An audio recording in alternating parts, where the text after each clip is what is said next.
The two important reason behind a king that they will fight is, first is power, that I want to occupy the power that person have, I want to occupy the land, the areas the person have. So this could be the one more reason, okay, or to increase the dynasty. Another thing is, I will have to increase my dynasty, I will have to expand my dynasty.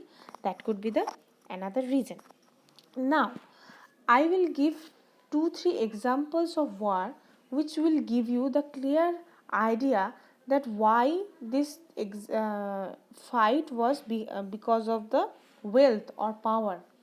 That time the mostly the fight was because of power. Right now if you see that mostly the those persons who fight against each other, the countries which are fighting against each other just to protect their area, not to occupy other area mostly, okay. Now see, as I told you, one particular page number 21, one particular prized area was the city Kanauj. Kanauj city, which is nearly situated near the Ganga valley. That city is very very good in terms of land, in terms of location, in terms of resources. That Kanauj is very powerful and a prominent area, that if a person will uh, be the king of Kanauj, we can control a lot of areas around it. Because what are the important reason behind the Kanauj to be a important place? Kanauj is mainly situated behind Ganga river.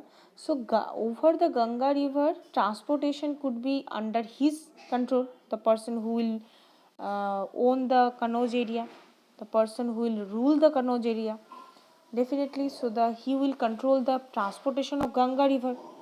He will be control the resources which is the Kanauj is nearly Ganga valley, that means near the Chonakpur, that area. So that Kanauj area is also very rich in resources like iron, copper, gold. So these resources, who will acquire it, who will become richer in, if he, the person who is ruling over Kanauj. Another important thing behind the Kanauj is very fertile land. So the crop production is very high. All people will the king will not never face any food scarcity, because the area he is ruling, that is full of crops, different kinds of crops. So that's why many people attract to the Kanauj. They want to that Kanauj city. I want to rule over Kanauj city. Now in here, as I told you, three important kings, you can say, or three important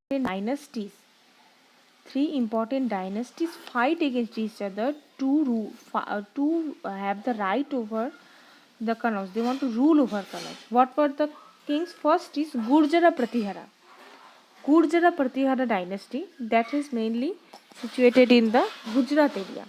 Second is what? Second is Rashtragut dynasty. Rashtragut dynasty, if you check the previous page picture, 18 number, it is mainly situated in the Maharashtra area, Pune, Maharashtra, that area. And Pals mean Bengali. We Bengal areas, Pal.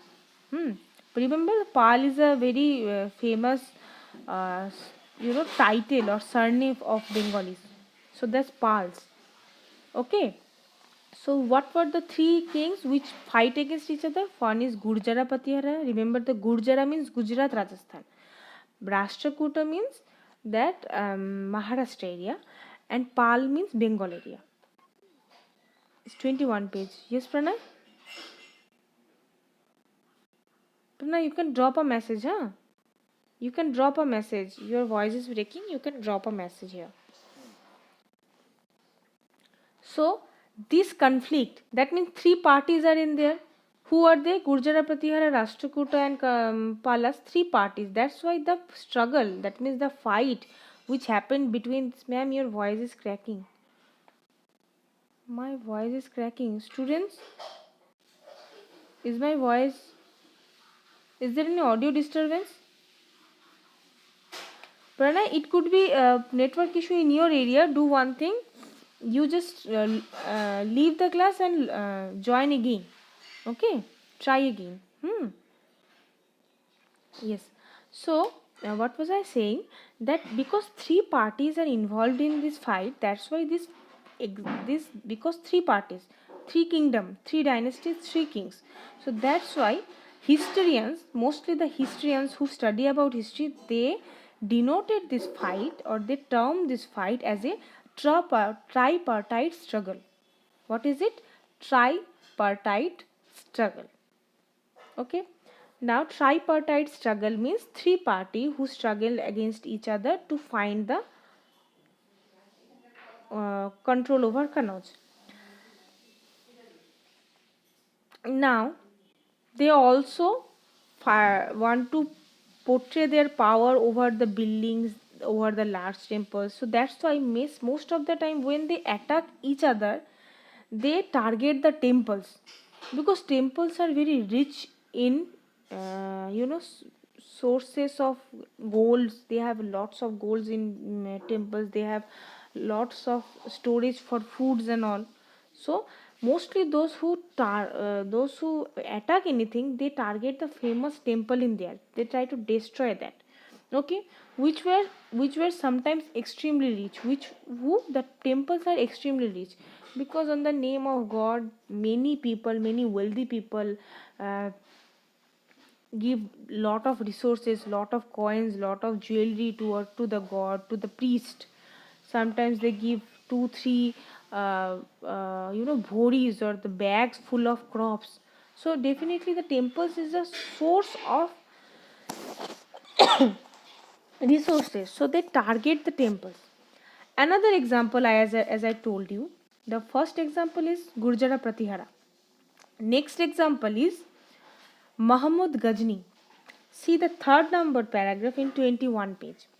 Sultan Mahmud Ghazni. Who is he?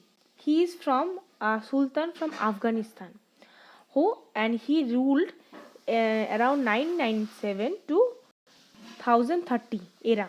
Okay, and he was mainly in Afghanistan, but his wish was to control the people of India.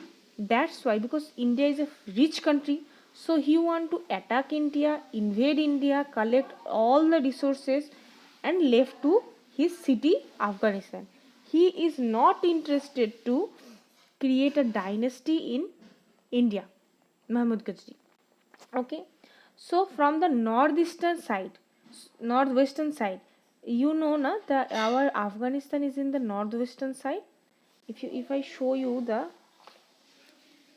just a minute, this is the map of India, and this side is Afghanistan is situated near the Pakistan. After Pakistan, the Afghanistan is situated. So that's why they are attacking from the northwestern side of India. Okay, now what they did, Mr. Ghazni, every year he attacked India, every year, because his target was temples. He want to target the temple. He want to he want to capture all the wealth in the temple. So almost whenever he invade India, he attack the temples. And in most famous attack of his was Somnath temple in Gujarat. In Gujarat, there is a temple named Shonmat. It's very beautiful. It's very rich that time. Okay, it's still beautiful. When he invaded Gujarat, he almost destroyed this Somnath thing, this Somnath temple. He almost destroyed it. He not only collect all the money and he did a robbery in that temple. He collect all the wealth of the gods, all the he killed the priest, he killed every people whoever is that time in the temple. He destroyed the temple, he destroyed the building, the area of the temple. So that temple is mainly where Gujarat, Somnath. Okay, and much of his wealth of Mahmud carried away used to create splendid capital at Ghazni. So Ghazni, as I told you, he is not interested to create any dynasty in India. So he came to India, collect all the wealth, and return to his place Afghanistan, and with the wealth, with all the money. So Sultan Mahmud was interested to conquer the Sultan Mahmud is interested in many literary type of work. So that's why whenever he came to India, with him a scholar named Al-Biruni came also. The fourth number para.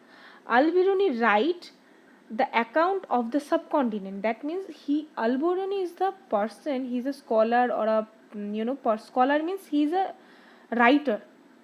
He is a person who writes about things.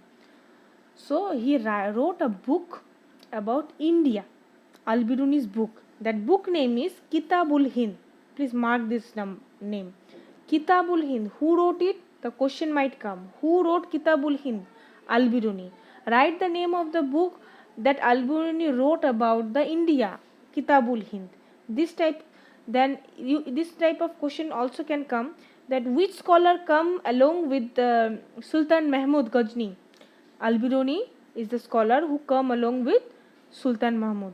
This type of questions might come. And he also wrote this Kitabul in book in Arabian language. Okay.